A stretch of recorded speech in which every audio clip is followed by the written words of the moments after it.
ఏవైతే సుదీర్ఘకాలంగా జరిగేటువంటి ఏదైతే ప్రాజెక్టులు ఆగిపోయినాయి, రాజధాని నిర్ణయం నుంచి కూడా ఇటు పోలవరం ప్రాజెక్టు కావచ్చు, ఏ సెక్టార్ కూడా హ్యాపీగా లేరు.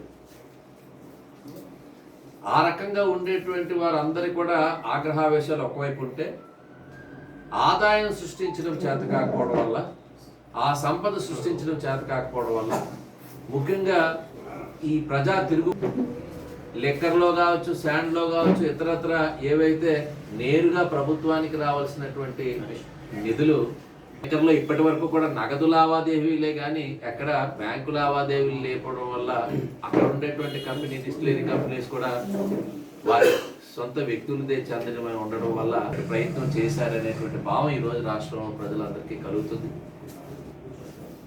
ఏది ఏమైనా ఇవన్నీ కూడా వ్యవస్థలు నాశనం అయిపోయినాయి. ఈరోజు ప్రజల్లో తిరుగుబాటు మొదలైంది. స్పష్టంగా దగ్గరే కొద్దీ ఈరోజు అంగన్వాడీ వారు కావచ్చు, ఇతరత్ర ఉద్యోగస్తులు కూడా ఏవైతే హామీలు పెట్టాం